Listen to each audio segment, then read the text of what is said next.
Hey dudes, welcome to Splat from the Past, the only 80s themed horror and sci fi show where things can get totally radical. Now, today I am interviewing a musical legend.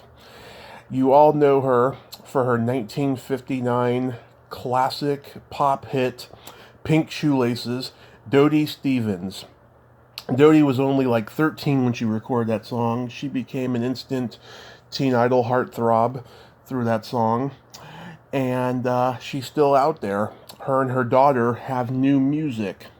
I can't wait to talk to her about all of that stuff. She was also in a couple movies, Fabian's movie Hound Dog Man, Convicts 4, along with another guest of mine, Susan Silo. And she's also been a backup singer. She did backup singing for Mac Davis, Boz Scaggs, Loretta Lynn, Frankie Avalon, just to name a few. And she teaches music as well. And it's going to be such an honor to talk to her today. I mean, Pink Shoelaces is such a great, underrated song. I love it. I mean, nowadays it's underrated. A lot of people forget about it, but it's such a classic song. And the people who do remember it, like me, we rock. There's no other way to put it. So yeah, here is my interview with Dodie Stevens. And a good morning to you. Hi, Dodie. Welcome to the show. How are you today? Thank you, my dear. I'm doing very well. And you? Are you doing well? Oh, yes. My day is just beginning, and things couldn't be better right now. Isn't that nice? And where do you live, Tommy? Redding, California. Redding, up north. Yes. So are you close to any of the fires that have been occurring? 2 years ago, I was a little bit closer, but we have fires, over in Chico, which is about 25 minutes away. But we're good over here. We're safe. Okay, good. Keep it that way, my dear. I can't control the fires, but I'll do my best.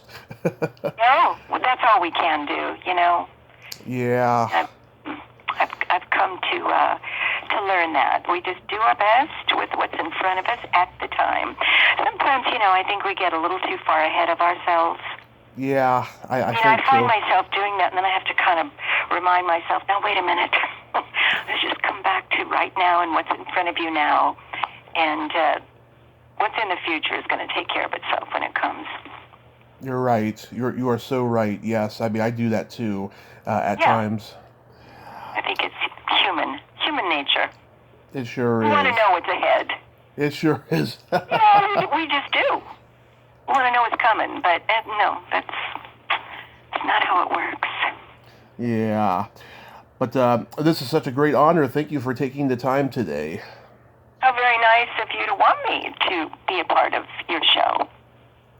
So, going back in time, you were very young when you hit it big. At what age did you start gravitating toward music? Way before Pink Shoelaces ever came out. I knew that I wanted to be a singer from, 6, 7, somewhere around there. My parents provided me with voice lessons from the age of 5. And so I was developing my voice as I was growing up. And so by the time I was 13 or 12, actually, when I recorded Pink Shoelaces, I had a very mature sounding voice because it had been trained so well for many, many years. Mm-hmm. And but like I said, from the time I was 6 or 7, I knew that I wanted to be a singer. It made me feel good. It just, I don't know, it just felt natural, I guess.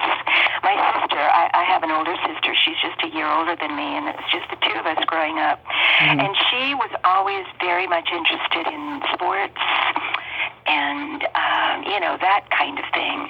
Me, no, don't put a ball in my hand. I wouldn't know what to do with it. It didn't interest me. Singing, anything creative, drawing. I love to draw. I love to color Yeah. in coloring books. I liked that kind of thing. So I kind of kept to myself. I was kind of quiet and shy, but get me up on a stage and look out. Yeah. I didn't hold anything back. I just felt completely at ease, never had stage fright, just felt comfortable, like I belonged. Yeah. So I truly believe I was born to sing. Oh, I think so too.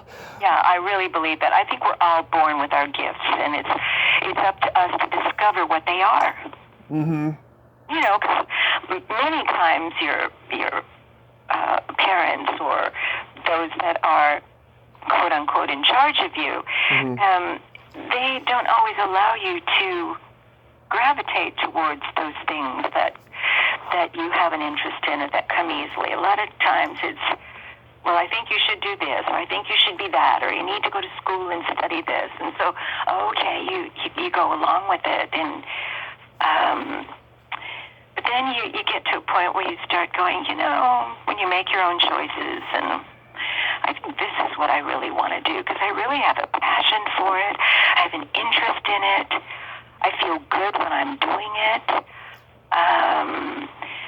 And then that's kind of it. That's what I did with my music, and not just as a singer. I mean, yes, I began my career as a singer, and then as I grew up and went through this decade and the next, I found, I have other gifts, like writing songs. I never considered myself a writer. I always felt I'm the singer, and then there are those that write the songs, and so it's my job to sing those songs that someone else writes. And then when I got into the mid-'80s, is when I discovered that I had an interest in writing. And so I started writing, and I really haven't stopped. Oh, that's great. And great. that's been another gift that I have discovered over the years.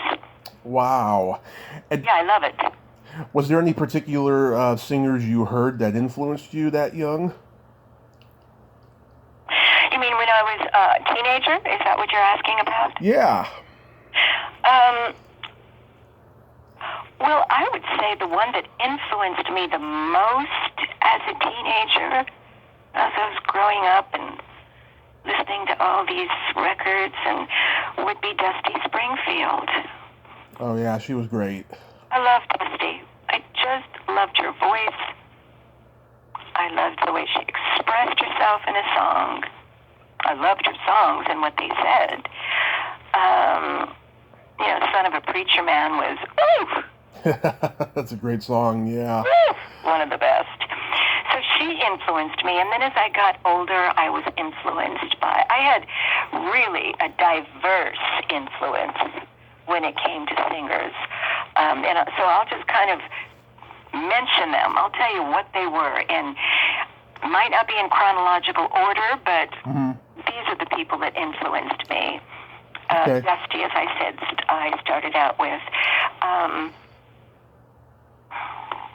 Edie Gourmet. Oh, yeah. Oh, yeah. Edie Gourmet was one of my influences. That's where I learned how to sing a really good torch song, you know. She had a great album, Edie Sings the Blues, I believe was the title of it. And I learned every song on that album.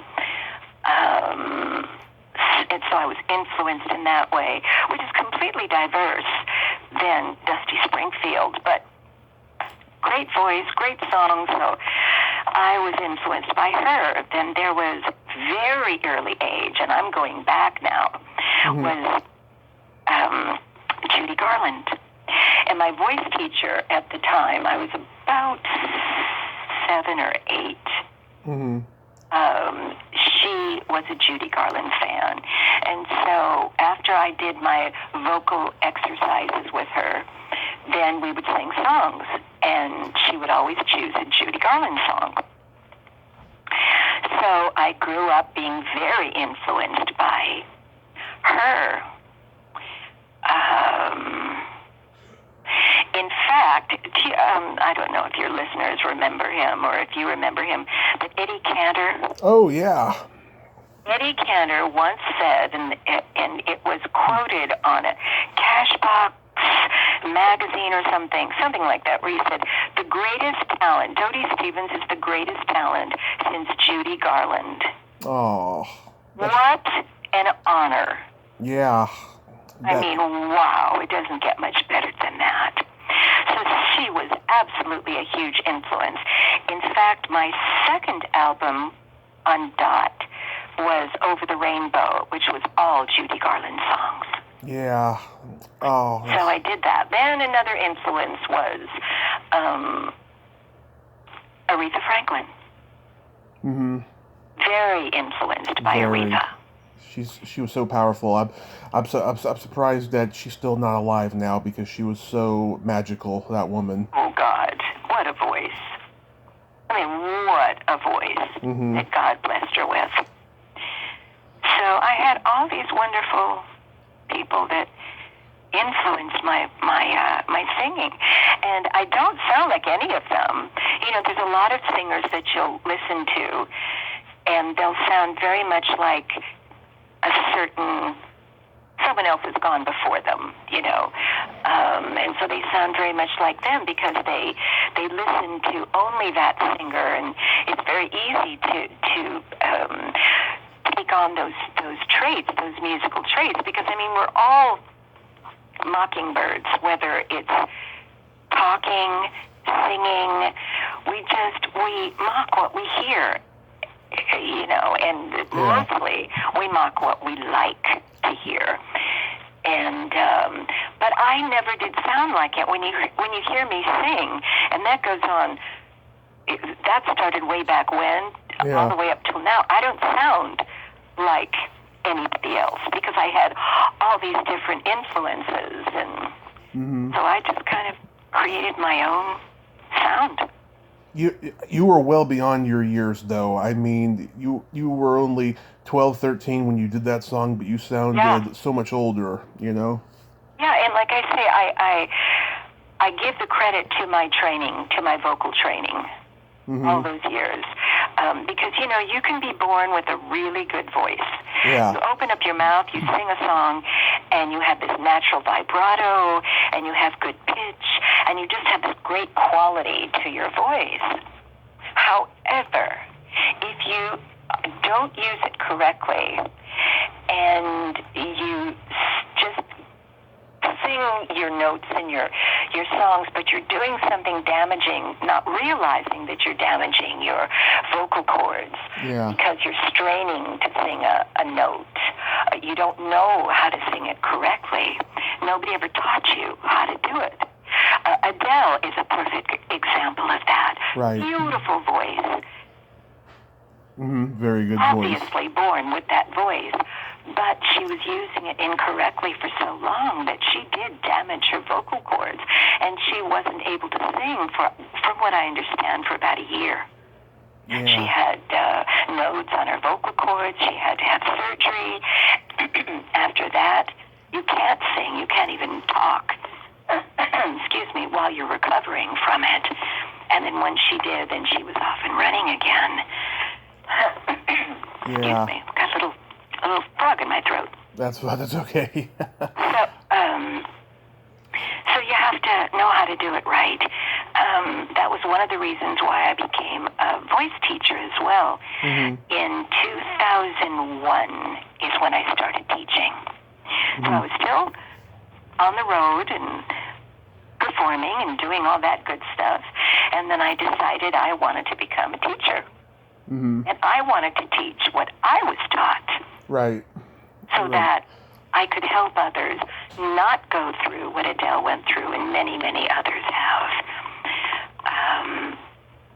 And I was a good teacher. I mean, I still am. I just have chosen not to do it for a few years. I've concentrated and focused more on my writing and recording with my daughter. Oh, yeah. I mean, that's great. We're going to get into that stuff in a little bit, but I wanted to get into so Carl Burns, who was the head of Crystalette Records, he saw you on a local show called Strictly Informal, and Correct. that's where Dodie Stevens was born. Yeah. Yeah. Yeah. Well, I wasn't Dodie Stevens at the time. I had to grow into that name. But as I recall, the name I was using at the time was Jerry Pace. Mm-hmm. Pace. And that came from my real name. My first name is Geraldine. Mm-hmm. I was always called Jerry. Yeah.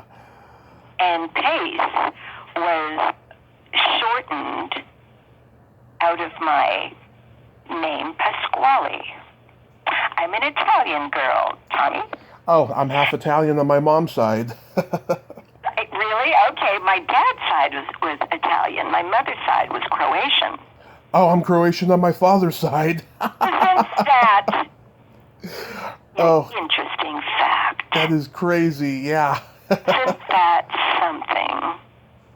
Yeah. Well, Paisan, and I don't know, is there a name for friend in Croatian? If there is, I don't know it. Do you? No, I don't think many people, except for people who are from Croatia, know their family heritage, because we've been trying to search for it for years and we can't find anything about our Croatian heritage.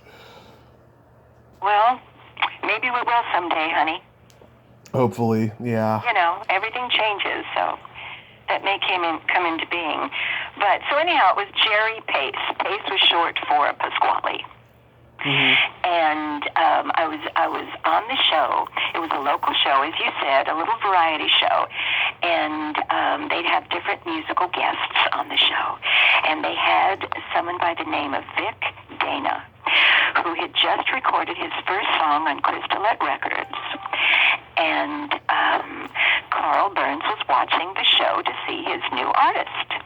And lo and behold, I was on the same show. And he hears me, and he was completely impressed with my vocal ability. So he called the TV station, asked to talk to my parents, wanted to record me, wondered if I was already under a contract with another label. No, I was not. I was 11 years old. Mm-hmm. And he said, well, I'm very interested in recording your daughter on my label, but it needs to be a song that's going to be age appropriate. It couldn't be a love song or any of those other songs that were huge at the time. So he said, I'm going to look for the right song. I'm always getting music submitted to me, and I'll call you and let you know when I find it. And it was almost 2 years later.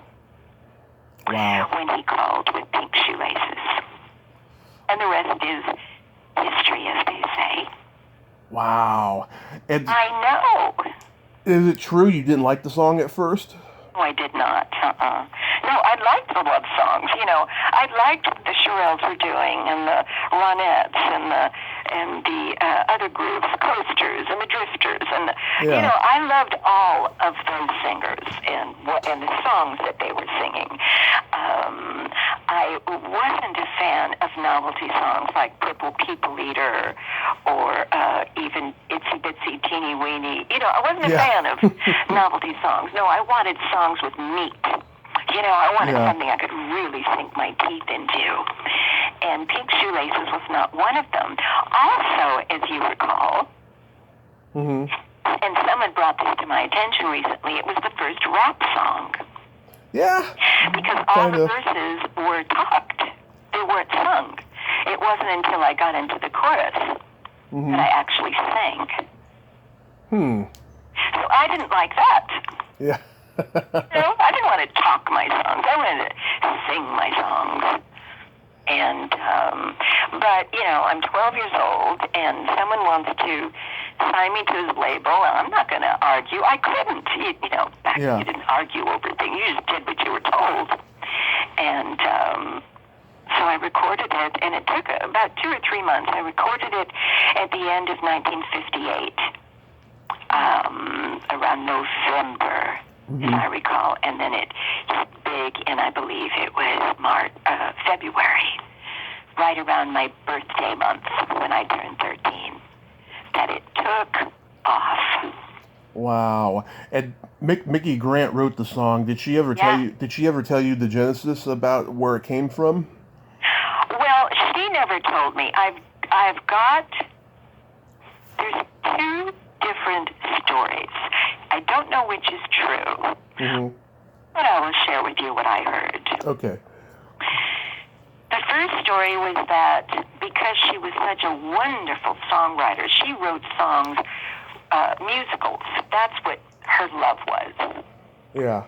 To write really meaningful lyrics and that kind of thing. And so her friends told her, they actually dared her to write a song, a silly song.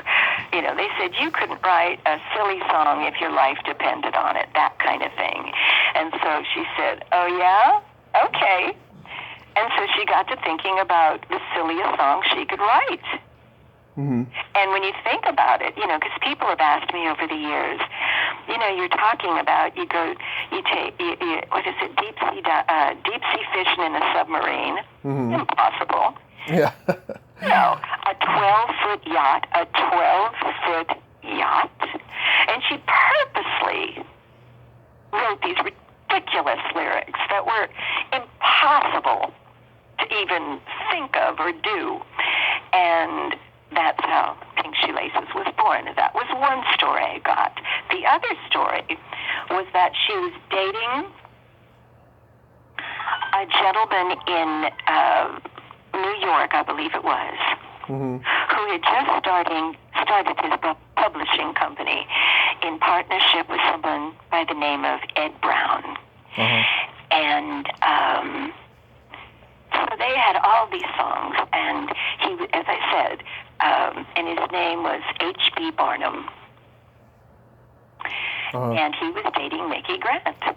And so he asked her to write a song for their publishing company, a novelty song, because novelty records were really, really big. Yeah. And so he asked her to write a novelty record, which was Pink Shoelaces. And she recorded it, and they began submitting it to every label they could think of. And they all declined. No, no, no, no. And then they submitted it to Crystalette. And they weren't interested. Carl wasn't interested in the singer, which was Mickey. He was interested in the song for Jerry Pace. And that's when, that was the other story that I got. So I don't know which is true. Yeah, I mean, to me, it's a song that's really of its time about having a boyfriend going off to war. Yeah. Yeah. Yeah. Oh, yeah. No, she was right where she needed to be. It was very timely and in a very novelty, nonsensical kind of way. But even though I didn't like the song, I am proud of the song and what the doors it opened for me, the continuous opportunities that I've had over the years to do these doo-wop shows with wonderful artists from that era, and just continuing to do what I love and what I do best. I've never met Mickey over the years, never had a chance to meet her, but maybe someday, because she's still with us, God bless her. Yep. Maybe someday I will. Yeah, I hope so. Yeah, That would be wonderful.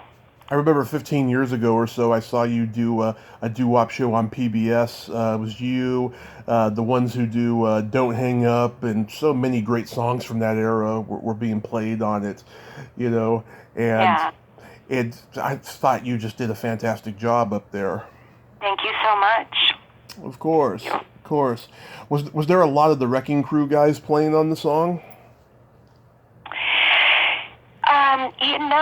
I'm trying to remember if it was anybody from the Wrecking Crew. The only one that I remember, I wanted to say Hal Blaine played drums, but I don't think it was, and I don't think he was with the Wrecking Crew either. But it's, it certainly could have been. They could have played on that because they played on everybody's songs back in the day. Yeah, everybody. Glenn Campbell played guitar for Ricky Nelson's Traveling Man. Glenn played on one of my records, but it wasn't Pink Shoelaces. Mm-hmm. But it was one of them because I was releasing one single after another when I finally signed with Dot Records. And I just kept putting all these songs out, and I love other songs from that time. You did like Yes, I'm Lonesome Tonight, and Patsy Cline's I Fall to Pieces. Those are beautiful Velvet songs. I love them. Yeah, they are Velvet songs. It's a great description of them. Yeah. And the Yes, I'm Lonesome Tonight was my first answer song. Mm-hmm. For Elvis's Are You Lonesome Tonight? And I never got to meet him. Our paths crossed one evening when I was working at the Hilton as a background singer. Yeah. I think I was singing background. I don't remember. Maybe I was working with Sergio Mendes at the time, but whatever. I was a background singer. And so I was going down the hall to the stage. He was coming back from the stage going the opposite way. He had just done his show or something of that sort. And so we crossed paths. We said hello to each other, and that was that. I didn't bother to stop and say, "Oh, hello, you don't know me," but, obviously I couldn't because I was on my way to the show and I didn't have the time, but our paths crossed, but only briefly in that moment. Yeah. I had another answer song, which was I Cried, which was the answer song to She Cried by Jay and the Americans. Right. That was a fun song to sing. Mm-hmm. Yeah. How did you handle fame being that young at that time? Not too well. I mean, it was hard, and I'll tell you why. Mm-hmm. I was a teenager, 13, first year in high school. Right. That was an exciting time to be a teenager. You're going into high school. You got all your friends. You're, going to football games and just doing things that high school kids do. And there I was, working. I had a job. I was on the road.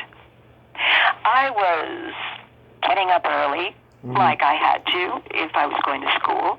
Yeah. I was getting up early, get on a plane, get to the gig, do your sound check, go back to your room, just enough time to eat, relax a little, go back to the venue, do your show, go back to the room, sleep a little, get up early the next day, do the same thing. Night after night, day after day. It was usually 3 weeks at a time when I would be on tour. People pulling me in this direction and that direction and wanting my attention and wanting me to do this and wanting me to do that. And all I wanted to do was be a teenager. I wanted to be in high school with my friends, doing what they were doing, hanging out, just kind of listening to music and dancing. And like I said, I had a job, and it wasn't easy. And so that's why after just a few years, I said, I'm done with it.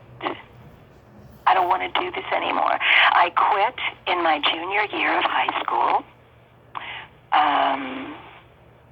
Never got my diploma, went back, or got a GED or anything like that. I just quit and continued to just be down the road and sing and do what I was supposed to do.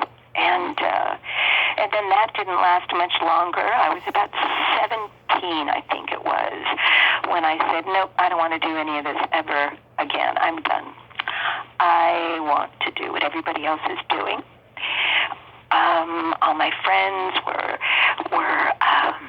getting ready to graduate from high school. Mm-hmm. And right out of high school, they were marrying their high school sweethearts, starting a family. And I went, yeah, that's what I want to do. And so I got married at 17. Mm-hmm. My parents didn't stop it because they felt that how could they really, if they, maybe another year, and I was 18 and I could make my own choices. And so they just weren't, they thought maybe I'd grow out of it. And my manager at the time, my agent at the time said, just don't fight it. If you do, she's just going to rebel. Just let it be. She'll outgrow it. She'll come to her senses. No, I didn't. I did not come to my senses. I continued on that path. I got involved in a very hardcore religious group of people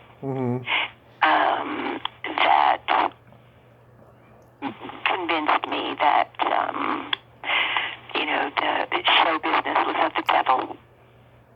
I was doing the devil's work by continuing in show business. Were they a cult? In a sense, that's how I viewed them.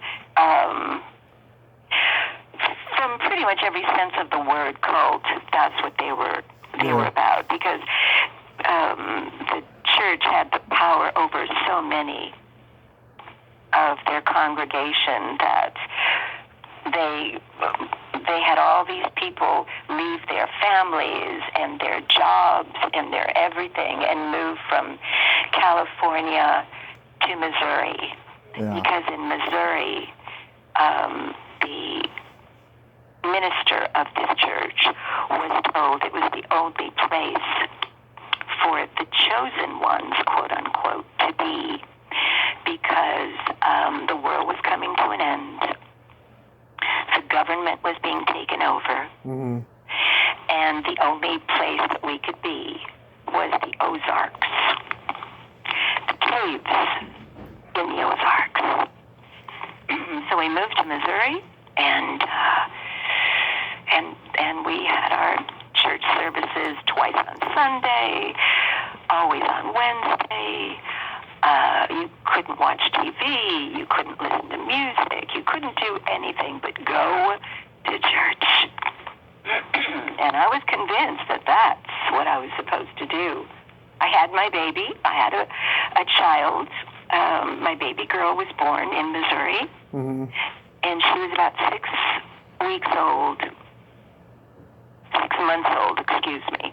6 months old when finally something in me said, if you continue on this path with these people who are preaching only about the wrath of God, the vengeance of God, the punishment of God, never a God of love, never. Just all that other stuff. And, you think about it in other cults, that's their control. Yeah. That's how they keep you. You're afraid to move out and go away from this congregation and this teaching, because God is going to come down on you. And, oh, my God, you don't want to be on the other end of his wrath. And I finally went, if that's what God is all about, I don't think I want any part of it. So I'm leaving the church. I'm leaving you, my husband, who is beginning to physically abuse me, telling me that it's in the Bible, you obey your husband or else. And I went, that's it. You people are, you folks are crazy, and I want nothing to do with you. Yeah. And things couldn't be any worse if I leave you. I'm going to go back to California. I'm going to go back to my parents' house and their love and their support. My baby and the two of us are going to make it work somehow, but we got to get away from this madness. And that's what we did. But get this. I mean, you're going to love this story. I think you're going to love the story. Mm-hmm. So it's a cold, wintry day in Missouri. Yeah. My husband had just left for work. And I knew that I had to leave him because the night before he had physically abused me and said, I will do it again. This is the first time he didn't say, I'm sorry, I won't do it again. This time he said, I'm going to do it again because you're supposed to obey me. Okay. So I got up that morning. I watched him leave for work. And as soon as he did, I called my parents and I said, can you buy me a ticket to leave here, right now? Not later today, not tonight, not tomorrow, today, because I could change my mind. I don't want to change my mind. Can you get me a ticket? Yes. Okay. I didn't have any money. I didn't have a car. I didn't know how I was going to get from Rogersville, which is about 30 minutes away from Springfield, which is where the airport was. They said, okay, this is what we're going to do. We're going to leave you a ticket at the airport. Okay. But you got to get to the airport. I don't know how we can help you do that. We'll wire you $50. If you can get to Western Union, the $50 will be there. You could take a cab to the airport. Okay. I said, okay, you do that. I don't know how I'm going to get there, but I know I will. So I hang up, and I see outside my window, the propane man was there to fill our propane tank. So I opened the door. I said, can I ask you a favor? I said, are you going into Springfield by any chance when you leave here? He said, yes, I am. And I said, can me and my baby hitch a ride with you into Springfield and just to the Western Union? If you could drop me off there, that'd be great. Sure, I'd be happy to do that. That's what he did. I picked up my baby with a diaper bag, clothes on my back, no suitcase for me. I didn't need anything or want anything from Missouri except my baby. And the two of us hitched a ride, got to Western Union, picked up the $50, took a cab to the airport. The rest is history. Oh my God, you are an incredible woman, Dodie. You really are. A lovely story. It is. Oh, I love it. That is incredible. I don't think young teenage girls nowadays are as grounded as you were. I mean, I think a lot of them get caught up in brainwashing these days. Not that they didn't. I know that. I know. We all do. Yeah, not that they did. They didn't. It's easy to be brainwashed. Yeah, not that they didn't in those days, but now I think it's gotten a lot worse with the internet and all that. Oh, absolutely. Yeah. Wow. The internet can be a blessing or a curse. Yes, I agree. So it all depends on how you use it. That's all. Exactly. In those days, big movie studios would cast singers in movies, and you got to do a couple. Hound Dog Man was the first. I know, that was my first. Yeah, how was that experience? Fabulous. Because I had the biggest crush on Fabian.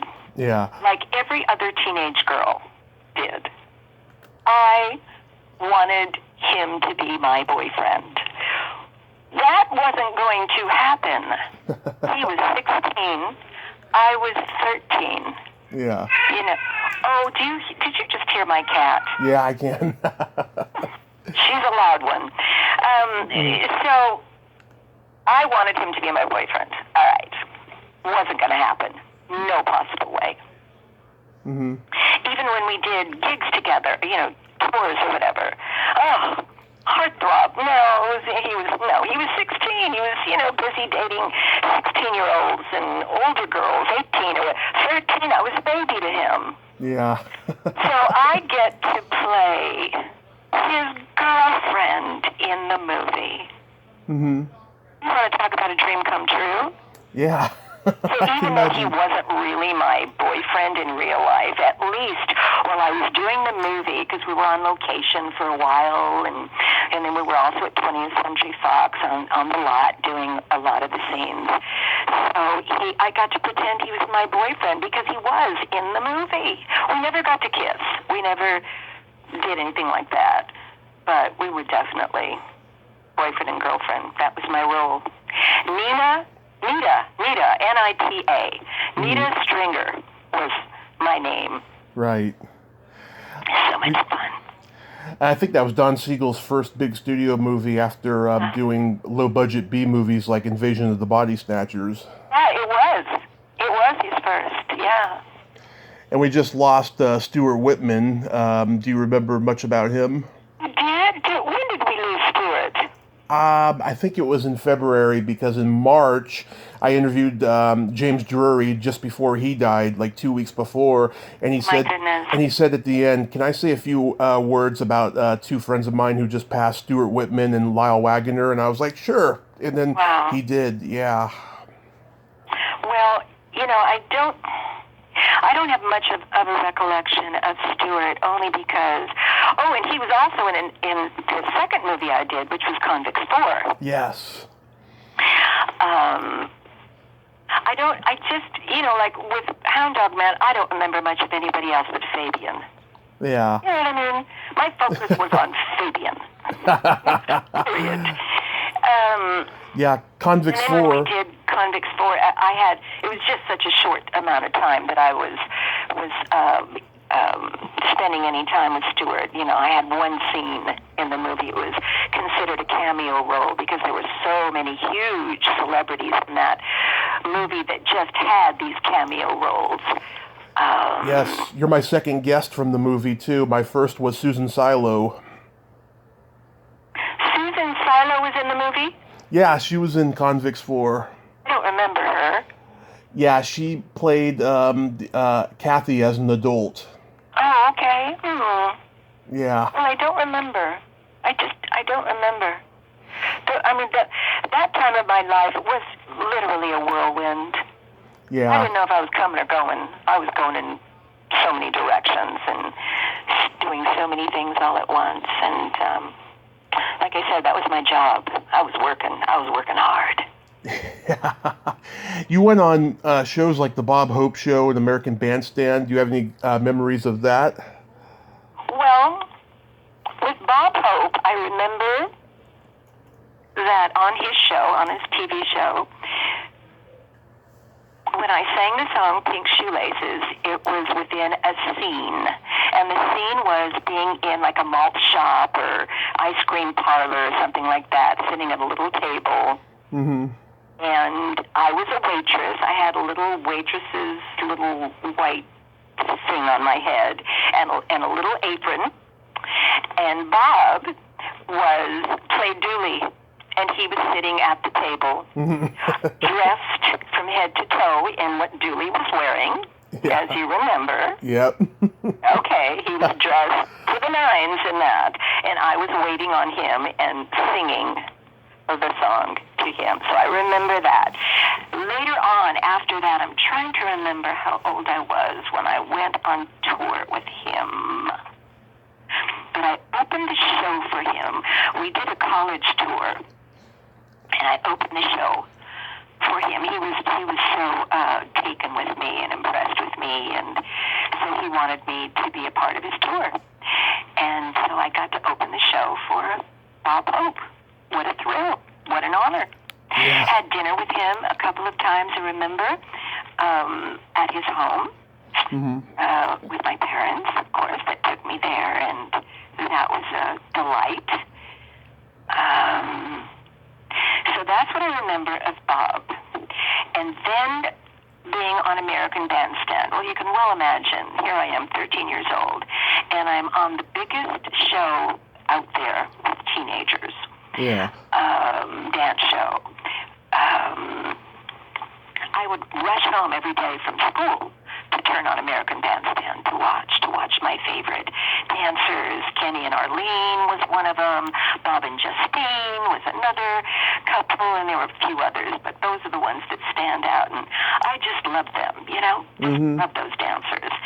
And then, of course, being able to hear the newest releases and watch them perform it on his show and having him introduce them. And so suddenly, I'm on that show, and I'm rubbing shoulders with Kenny and Arlene and, you know, the dancers that I watched from my living room every day for a long time, and now suddenly I'm on the show, and he's introducing me. Yeah. Oh, it was beyond words that I could describe how I felt. It was such a magical and innocent time too. Yeah, truly. You know, it's gone. It's gone now, unfortunately. You got to sing backup later for people like Mac Davis, Boss Gags, Loretta Lynn, Frankie Avalon. Did you enjoy doing that? I loved it. Every moment of it. Every moment. Because I'll tell you what. I was caught up in that Me Too movement. Yeah. Okay. When I got back into show business, when I left my husband in the church and all that nonsense, and I'm 21, I got back into singing. It's all I knew, and it's all I ever wanted to do. And it's all, you know, I didn't learn anything else. You know, I didn't have like, oh, here's something else you can fall back on. There was no fall back on anything. I was falling forward, back, however you want to describe it, into music. And like I said, I'm 21. I'm a young adult now. I'm not a teenager. I'm not little Dodie Stevens anymore. I'm not. I'm a grown-up. Not really. I thought I was. You know what I'm saying? Yeah. And so I needed some representation. I needed an agent. I needed a manager. I needed somebody to help me get back out there. I contacted some of the people that I knew from my past when I was Dodie, and there was either newcomers, you know, that didn't know Dodie who, or they were still there and they couldn't think of me in any other way but cute little Dodie Stevens. They wouldn't accept me as an adult. So I had to find all new representation. So I find an agent, and they're saying, we'll sign you. We can book you. Oh yeah. There's all these cabarets out there and all these dinner houses that you can work. We can definitely book you. You'll have to sleep with us. You know, you'll have to sleep with me. You'll have to have sex with me. I'll get you the gig. And so I went, okay, well, let me think about this, you know. Yeah. What am I going to do? What am I going to do? Yeah. I only know how to sing. Yeah. Not so I could go get another job, do something else. I don't know any of that. I know this. Okay, if that's what it's going to take, and everybody else is doing it, all these other girls are doing it, you know, I need work. I need to take care of my child. I was living at home. Yes, my parents were able to watch my daughter when I was on the road or when I had, you know, music gigs or whatever. But I wasn't going to be there forever. I wasn't going to expect them to support me financially, me and my daughter. No, I'm going to carry my own load. So I did that for a while. Wonderful, wonderful. Yeah. Right? Okay. Yeah. Let's talk about the new music you mentioned in email, because I went on your website and listened to a bunch of songs. Yeah, but I want to finish that thought process. I don't want to leave you or the listeners there. Oh, okay. What I want to say about that. Oh, I'm sorry. What I want to say about that is because of that movement, and I finally got to where I went, I am so done with this. If that's what it's going to take, I want no part of it. Mm-hmm. And it was right around then that I was approached to do background singing for Raquel Welch. She wanted to be a singer, and she was opening at the Hilton in Vegas. Mm-hmm. Needed a background singer. I went, oh, okay, I'll do that. And then from that, and background singing very much is word of mouth. And you do one gig, somebody else hears about you. And so that started that chain reaction. It was background singing that saved me from that life of the Me Too movement, the background singing. It was great. I got to still do what I love to do. I worked for wonderful people. I was on stage. I didn't want to just sing. I could have just, sung in a choir or something if all I wanted to do was sing. No, I had to be on stage. I needed to perform. I needed that. So background singing afforded me that. Raquel, Boz Scaggs, Harry Belafonte, Loretta Lynn. I was with Mac Davis for 12 glorious years. Wonderful gig. Wonderful man. Yeah, he sure seems like it. Yeah. Wonderful man. I would have still been with him if he hadn't retired after 12 years of me being with him. So that was great. It was great. I was with Sergio Mendes, Brazil 77. That was fabulous. I was with him for about a year, singing all that Brazilian music and all of his other hits, Yeah. It was fun. It was fun. Background singing is a great, great profession. It must have felt great, though, that you didn't have to be the center of attention. It did. It was great. We'd be done with the gig, done with the show, it's over with, done. The band and the singers and all of us, we were done. We were done. We'd go out and party and hang out in somebody's room or whatever. Whereas the star that we were singing for, no, they weren't done. Mm-hmm. That was over, but not what they had to do. Yeah. Interviews, autographs, this, that, whatever. Yeah. And always being looked at, watched and focused. No, you're a background singer. You're one of many, but an essential part of the overall success of that show. You think about it. Any celebrity, any singer out there is singing a song. If they were up there all by themselves, just singing that song with no band, no background singers, just their voice, do you think it would be as magnificent? It takes all those people in the band, all those singers that are singing background, not just one person, that lead vocalist, to make it what it is. Yeah, not just one person. It's everybody. No way. It's a team effort. You bet. It's like a football team or a baseball team or any other team. Nobody's a star. You all work together. You all do your part. Whatever you do best, you bring it to the table, and boom, you got your touchdown. Very well put, Dodie. Very true, honey. I don't know if enough people realize that. I hope maybe I've brought a little bit of light to that. I'm so sorry, Dodie. I didn't mean to cut you off before. No, I understand. Where I was going with it. It's very dark, and I wasn't going to go any further than that. That's what I was going to say. But it was that background singing. It was because of that. It was out of something bad came something good. Out of the storm comes the rainbow. There's always that. It's the yin and the yang of life. I love hearing dark, but every once in a while somebody will, they'll pontificate something for a while, right? And then when I hear silence, I'm thinking that the story is over, so then I move on, So I know. Yeah. Well, with me, yeah. I had to tell the whole story. It had to be told because I wasn't going to leave it on that dark note. Oh no. Mm-mm. That's a wonderful story, though. Mm-mm. Yeah, it's my rainbow experience is what I call it.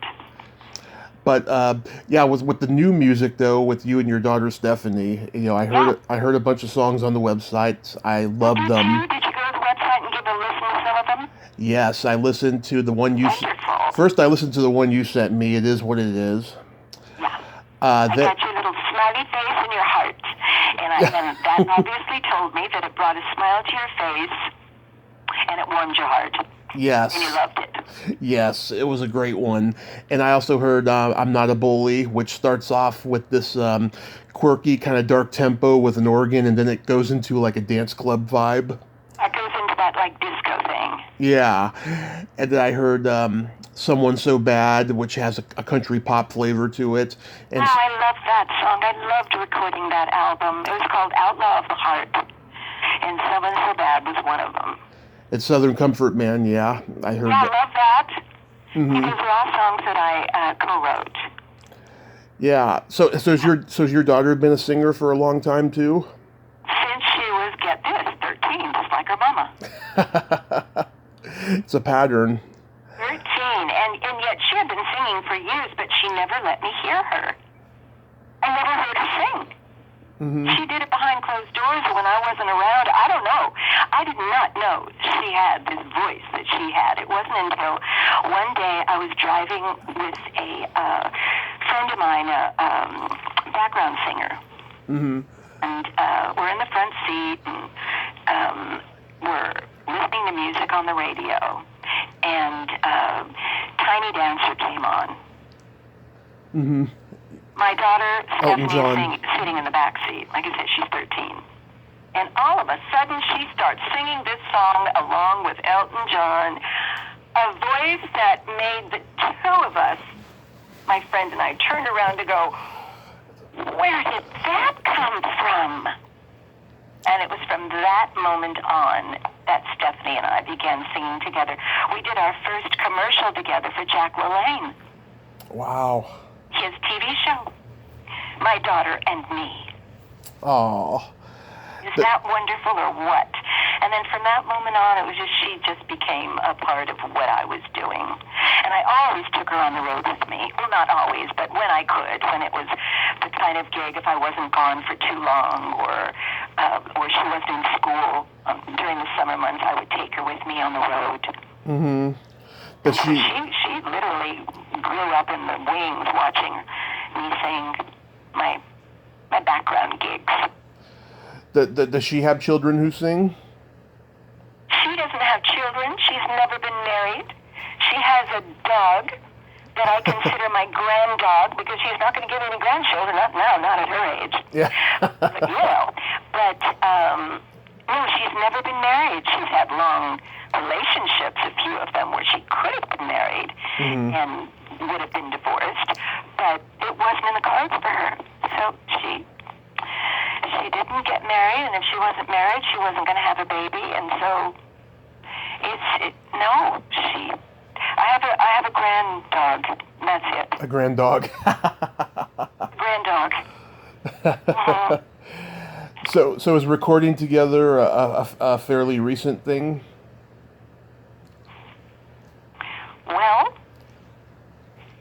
she was on, what was the first recording that we did together, our album? Well, Outlaw of the Heart, which was our country band, where you heard Someone So Bad and Southern Comfort Man, she was on that album as well. We were known as A.K.A. Stevens. That was the name of our band. Fabulous band. Wonderful band. Greatly talented musicians. So that was our first together. And then recently we've done, let me go back. And then after that we did, I can't even remember what year it was. Maybe about 10 years ago is what I want to say. I started concentrating on writing songs for children. And we did an album all a cappella.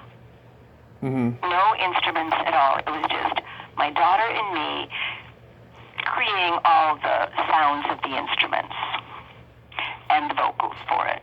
So it was just kind of like a two-man show, so to speak. And the album was called Life is a Song Sing-Along. And it was all these sweet little affirmation songs, simple little songs for kids to sing. And in fact, we had done an assembly at one of the public schools in our San Diego area.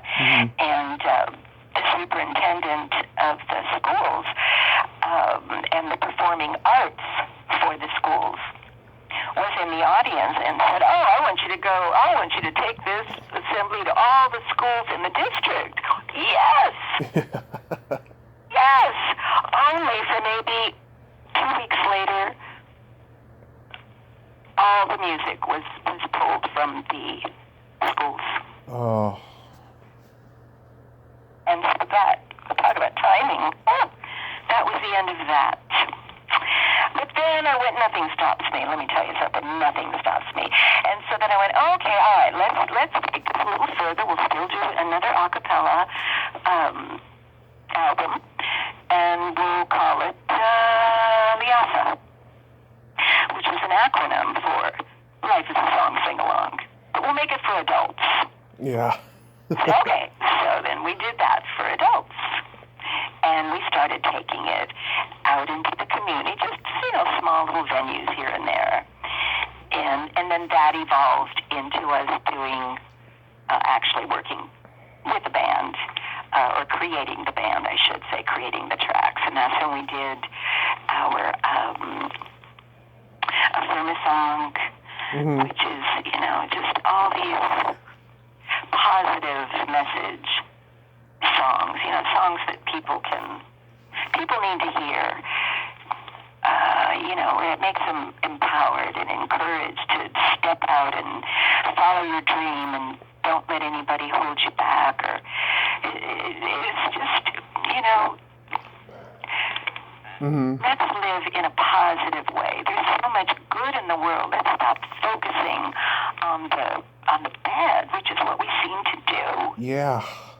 I don't get it, Tommy. I don't get it. I went through a long period where I was doing that, and it ultimately led me to a alcohol-fueled car accident in which I spent 30 days in a coma 5 years ago.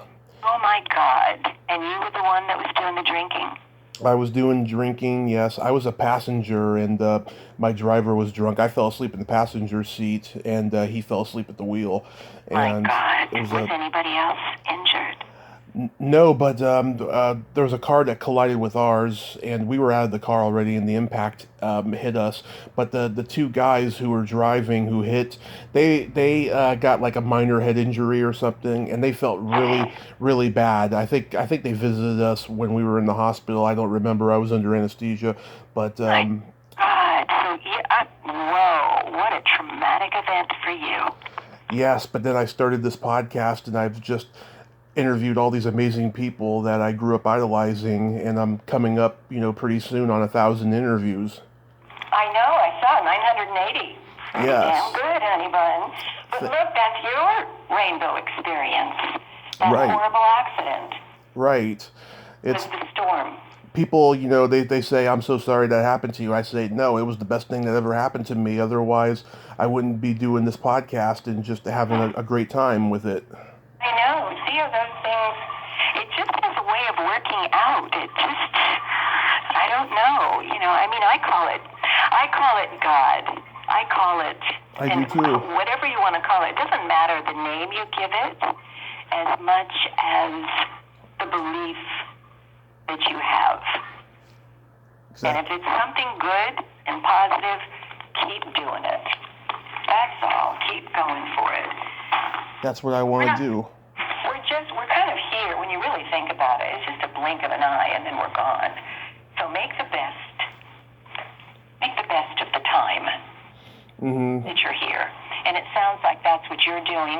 And I know that's what I'm doing, and especially with the the new album, The Firma Song. The title of it is The Game of Life. Yeah. Where'd you come up with that title? Well, it goes back Mm-hmm. to when I was pretty lost and in Missouri and all that stuff, and then getting out of Missouri and making mistakes and fighting. I was fighting. I was battling everything. I was looking at life as a battle.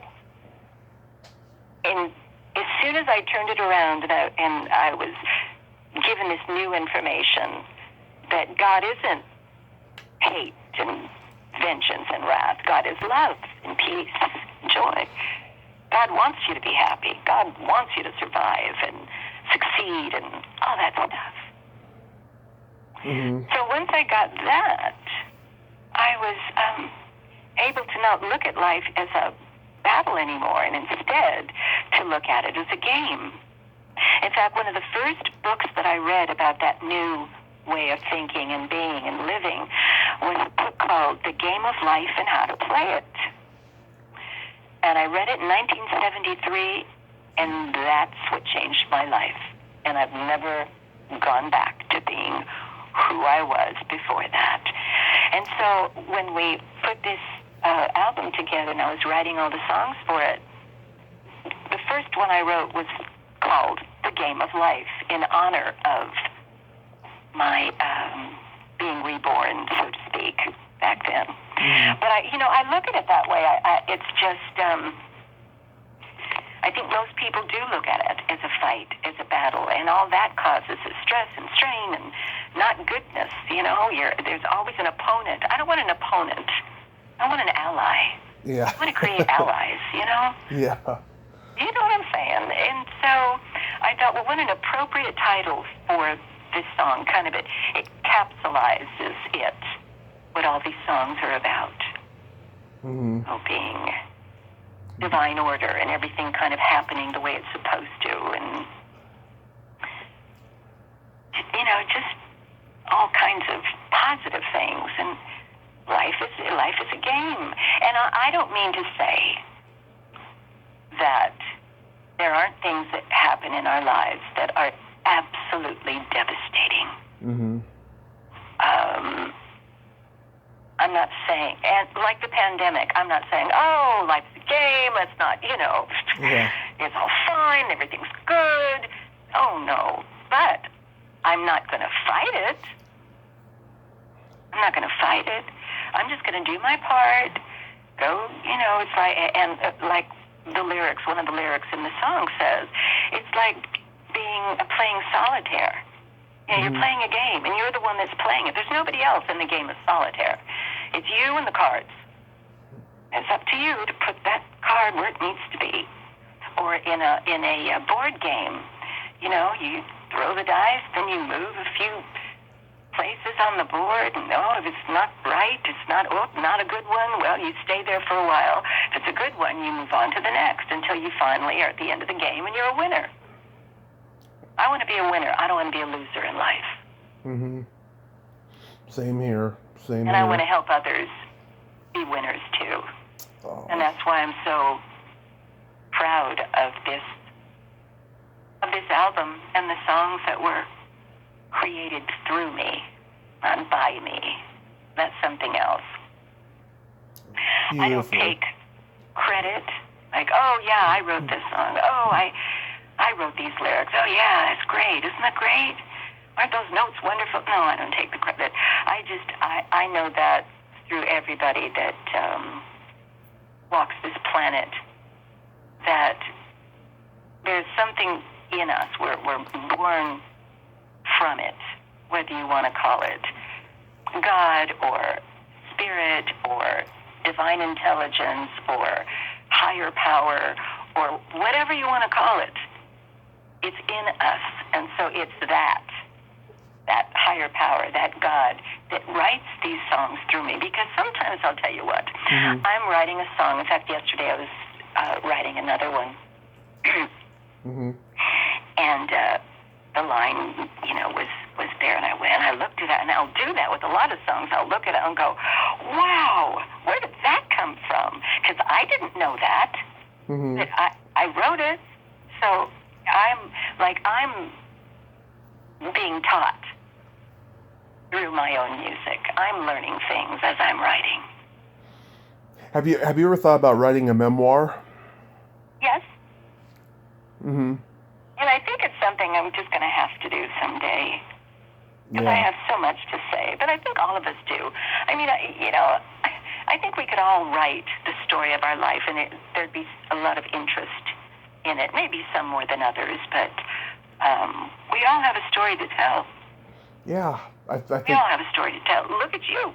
I mean, Oh. you just gave me that little tidbit, but what a huge bit of information that was about you and your life. I've got stories. Yeah, I've got stories. I know you do.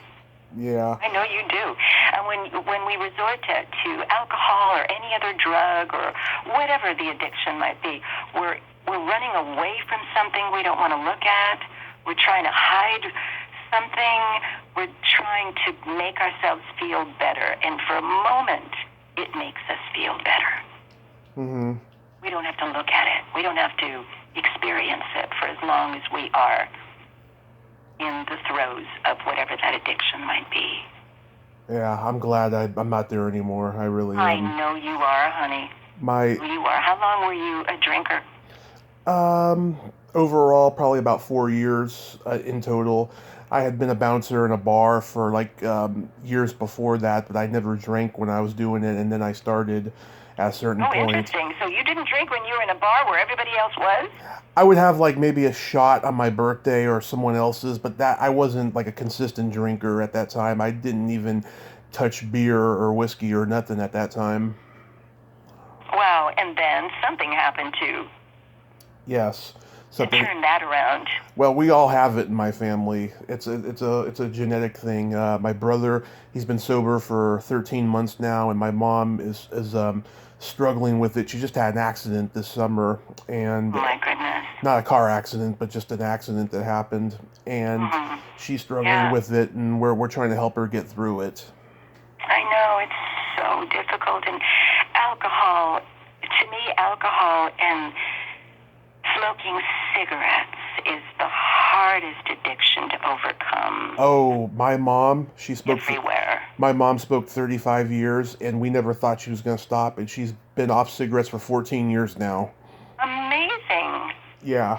How did she do it? Did she do it with a patch or all the other stuff that's available? She just had the willpower to stop. Yeah. Yeah, she just stopped.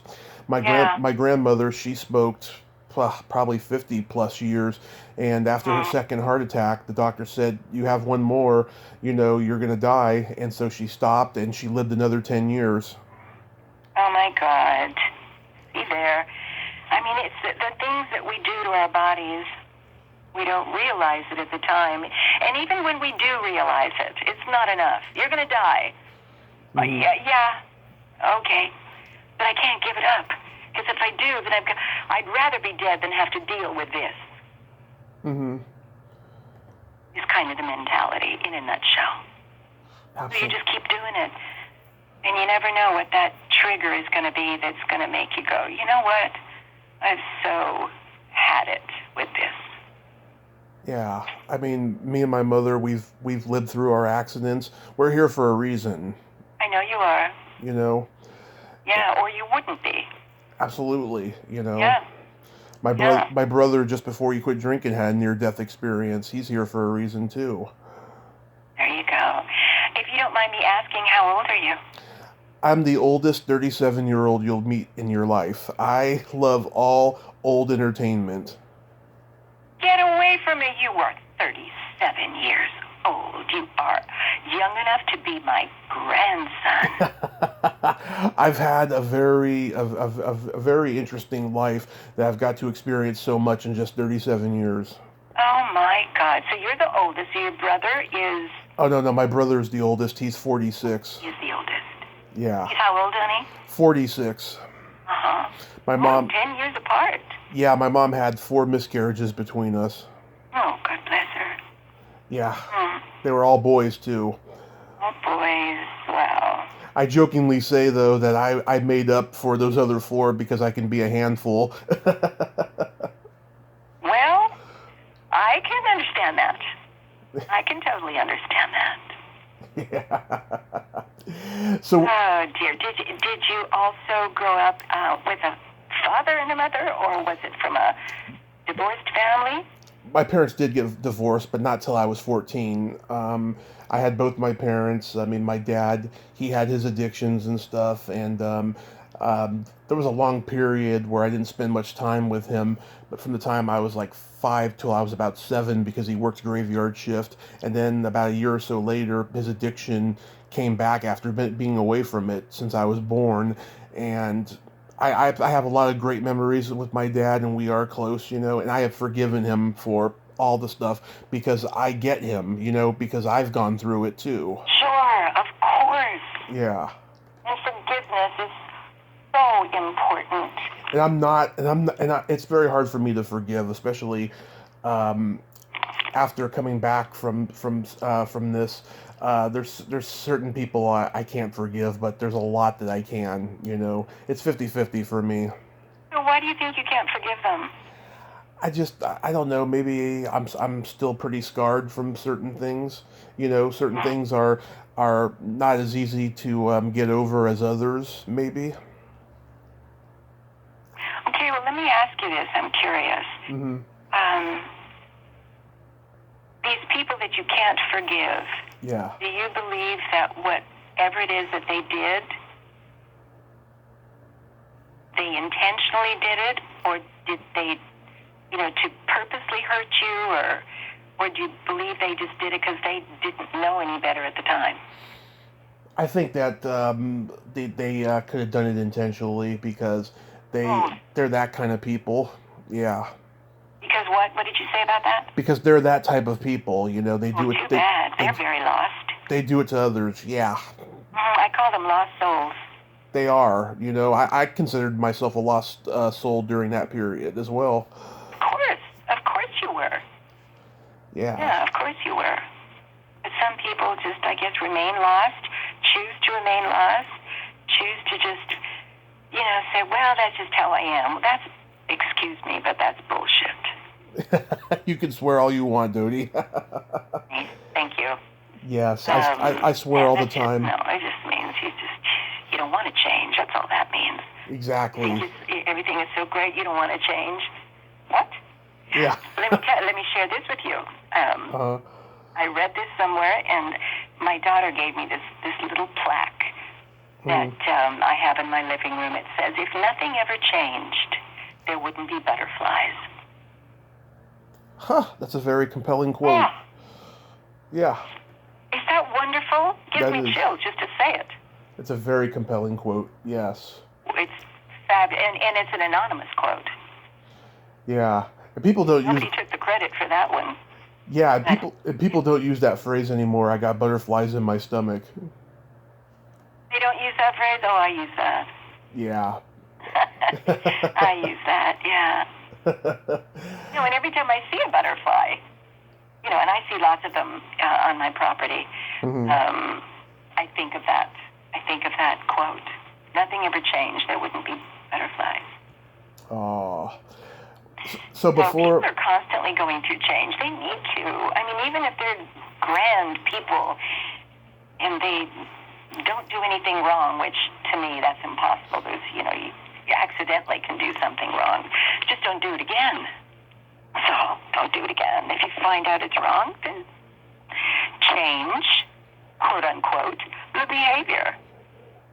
That's all. Just everybody needs to. Yeah, I mean, I apologize to a lot of people that I felt I hurt when I was drinking, and only a small percentage of them took me back, and I cherish those people. The ones that didn't, I mean, that says a lot about who they are. Indeed, it speaks volumes of who they are. It's actions, not words, necessarily. Yeah, truly. So before quarantine hit, did you and your daughter go on the road a lot? I wouldn't say a lot. I mean, every year it varies. Sometimes it could be doing these doo-wop shows. It could be one a month. Some years it would be 6 gigs a year. A couple of years ago, it was only 3 gigs for the year. Last year, it was only 1 gig. So I don't know what it is that makes it be more than others. I don't know. But there again, as much as we enjoy doing it, I love performing, and so does Stephanie, and I love singing with her. I love harmonies. It probably comes from being a background singer that, hearing one voice, good voices, can give me chills. But hearing songs or a note in harmony, now we're talking movement. Mm-hmm. There's something about harmony. It makes that one note be that much more interesting. Yeah. So when I sing with her, because I've had people, I've had bookers over the years saying, we'd like to hire you for this show, and could we just hire you and not your daughter? And my answer to them is, I would rather that you didn't hire just me.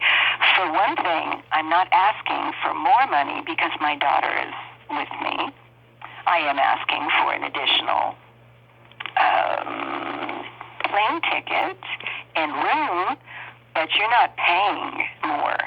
Mm-hmm. As far as the show is concerned, you're just paying me. I'm just bringing her along, and it's going to be that much better of a show because she's there. Yeah. So that's been my answer to them. And it's a better show. It's not just because of the harmonies we do and, the performances that we do, but just her presence. And the audience loves to see that next generation is doing the same thing, and it's just a better experience for everybody. Yeah. I hope she's with me. Yeah. Yeah, I hope if everything can go back to the way it was before, I'd like to come see you play. Oh, I would love that. That'd be wonderful. Yeah, I would love for it to come back as well. I mean, all of us that are performers, we miss being on that stage. The band misses playing on the stage. The singers miss singing on the stage. It's part of who we are. It makes us come alive. Mm-hmm. So I hope it comes. I hope so back too. Sooner than later. I don't think it'll. I know it'll be different because it has to be. Yeah. It'll be a new norm, which is what they're talking about. It'll be a new norm. It will never go back to being normal as we know normal. It'll be a new norm, and I'm expecting it to be better. Yeah, I mean, it's going to be a pain in the ass to quite possibly cover your mouth for the rest of your life and sign waivers and what have you, But if we can return to, live shows and entertainment and stuff, I'll be a happy guy because that's my life. I'll be a happy girl to be able to be up there performing for you, because that's what we do as entertainers. The hit that we get from it is not just the expression of our talent. Mm-hmm. Being up there and, oh, look at me, and, I'm singing and dancing and I'm putting on a great show. It's what we get from our audience while we're up on that stage that makes us even better at what we're doing. Absolutely. Oh, yeah. What's your secret to having such a youthful appearance? Because you look great. Well, thank you very much, darling. Thanks for saying so. Yeah. I think my kind of what we're talking about, my frame of mind, my being positive, my being accepting, like the song I said, and true, it is what it is. It's a song of acceptance. I accept what's going on. I'm not fighting against it. I'm not going against the grain. I'm not going against the flow. I'm going with the flow, whatever that might be right now. I don't have to like it, but I'm going to go with it. And as I do that, it's creating good things happening in my body and in my mind, and endorphins, I think, that are, being produced through me. And I'm grateful to be alive. I'm grateful to still be doing what I love to do. I'm very positive in my approach to life and the things I say and the words that I speak and the thoughts that I think and the words that I write. And I just think that all has a lot to do with creating that wholeness and health in my body. That's not to say I don't have my lines and my wrinkles after being alive for 74 years. But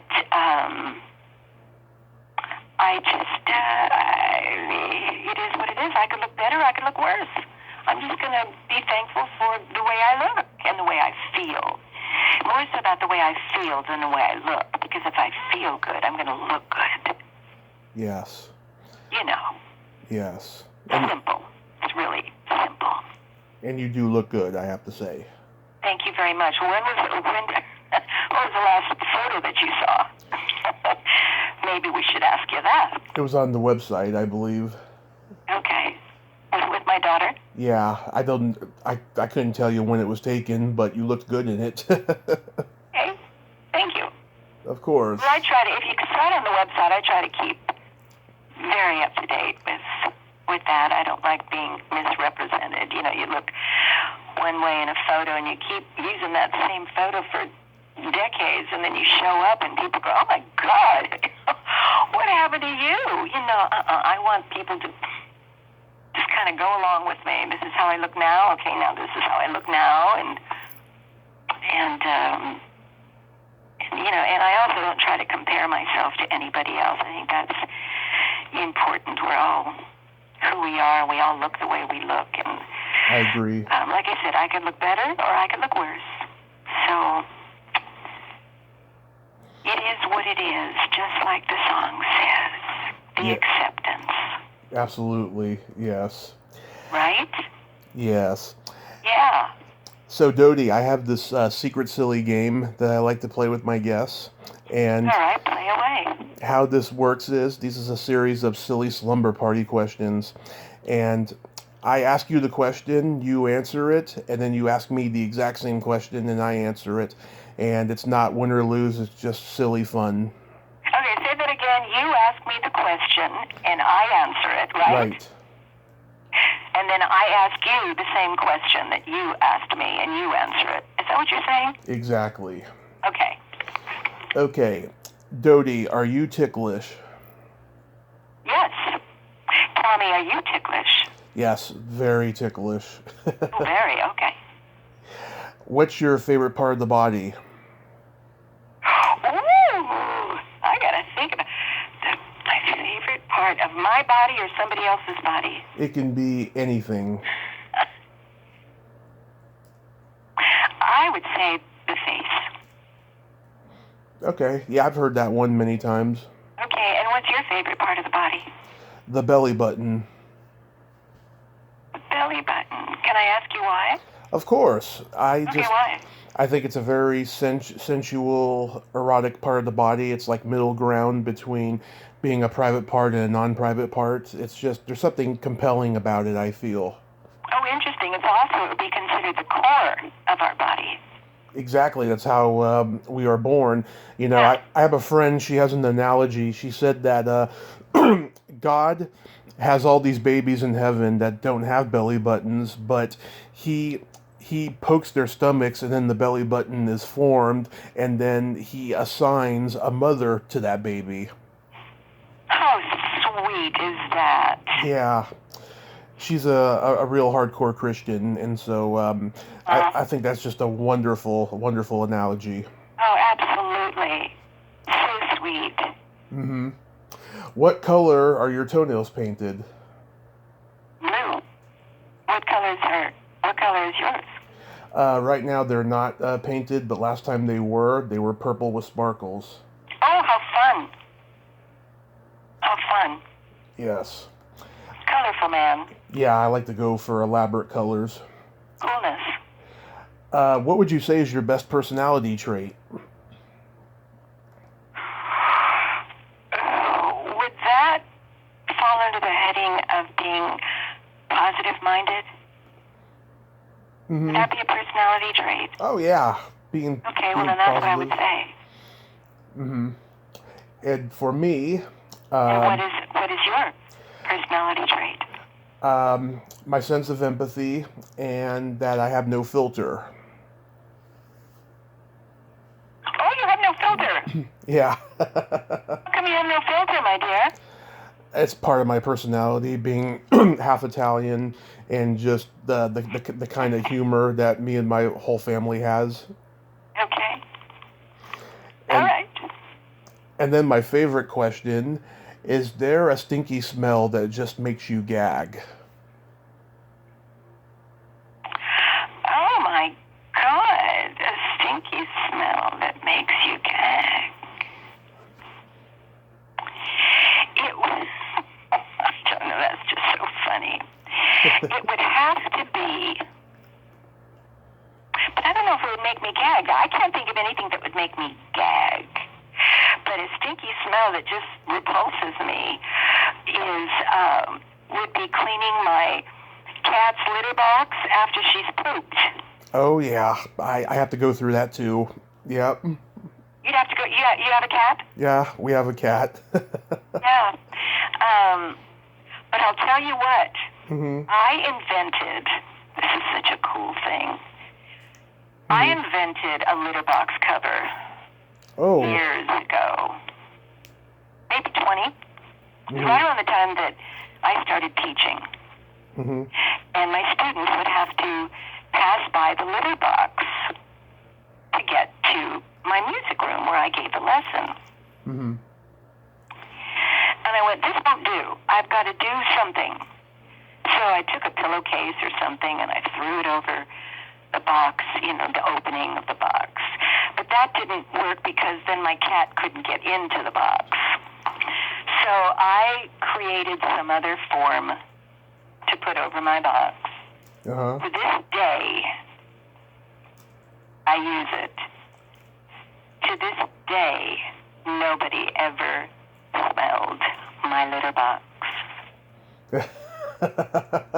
You should sell that to the public. Well, I almost did. Petco was very, very interested in it. I submitted it to them, and the buyers loved it and wanted to represent us, the cover, in their store. They dragged their feet for about a year, and they got new buyers in, and the new buyers weren't interested. Oh. I know. Talk about timing again, right? The songs that were going to get into all the schools, and then they pulled all the music out of the schools. That didn't work, and then the cover. Wow. And then I know, but let me ask you this. Uh-huh. Your litter box, what kind of litter box do you have?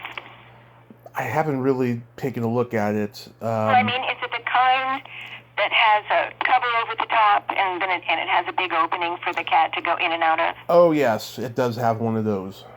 It does. It is that. Okay. Is it like a big one or just a regular standard one? Because sometimes they got like great big ones if you've got more than one cat, or just a regular size. It's a large one. Yeah, it's kind of like a little house for her, kinda. Okay. Mm-hmm. Well, because otherwise I was going to send you one of the covers, and but if you have a large one, then it wouldn't fit. So that's why I was asking you. Well, anyhow, I'm just very glad. I'm not done with it. I'm still gonna do something with it. I'm just not quite sure where, who, how, when. Yeah. But it's every time I clean her box and that smell just just permeates the room. And then as soon as I put it back on, gone. So the stinky smell that makes me gag. Oh yeah, I'm sorry. And I was supposed to ask you what. It's okay. What makes you gag? It's either flatulence or feet. Oh, okay. Yeah, simple That'd stuff. do it. Yeah, being it's funny. My mother being Italian, she's very sensitive to smell, and I inherited that from her. Yeah, but there again, there isn't anything that's stinkier than Parmesan cheese. Yeah. And yet we use it on everything. We certainly can't have a pasta dish without it. Yeah. Right? So go figure. A pasta dish without it. That's pretty funny. Truly, how could it be? How could you have it without it? Yeah. My daughter, when we go to an Italian restaurant, they say, well, and the waiter comes and says, would you like some Parmesan? And he's sprinkling it. She says, yes, but just leave it. Leave the rest of it here on the table. Because she just continues to put it on her pasta while she's continuing to eat it. She loves it. Dodie, you are so much fun, and this has been so wonderful. Thank you so much for coming on today. Well, I'm so glad that I was able to do it. And you've been a delight. You are a special lady, and you're so inspiring. Please write that memoir, and after all this insanity is over and you get back to performing live, I will come see you in California. Divine. That'd be lovely. It'll happen. If it's meant to be, it will. If it's meant to be. It will. God wants it to happen. It's going to happen. Mm-hmm. It's real simple. It's just real simple. Absolutely. I like keeping things simple. It's easier to get through life. I believe so too. There's too much complexity out there already and too much hardships. I'd rather let's keep it simple. Let's keep it simple is right. And I hope your listeners will go to my website, affirmasong.com, and listen to some of those songs. They're all available for purchase, one song, the album, whatever they want. It's good songs, especially now when we're sheltered in place for most of the time, and we want something positive to make us feel better in these unsettling times. I think they'll enjoy it. I know I enjoy writing it and singing it. Steph and I both do. So. Yes, everyone go on DodieStevens.com and check out her wonderful music. Thank you, darling. Dodie, please stay safe because we need you. I will stay safe. And it's nice to be needed. Oh, you have yourself a great day. I will, darling. You do the same. Okay. Bye-bye. Thank you again for the interview. My pleasure. Bye-bye. Bye, honey. Well, there you have it. Dodie Stevens. Ain't she a sweetheart? Oh, what a nice, sweet, humble lady, and so inspiring. What great stories, huh? If you like this video, everyone, please subscribe to my YouTube channel, add me as a friend on Facebook, join my Tommy Kovac comedian page on Facebook, follow me on Twitter and Instagram, and all that fun stuff. Well, that's all the time we have this week on Splat from the Past. Until next time, this is Tommy Throwback Kovac saying, there's no shame in living in the past, because the present sucks. Later, dudes. He wears tennis shoes with pink shoelaces, a polka dot vest, oh my, oh my.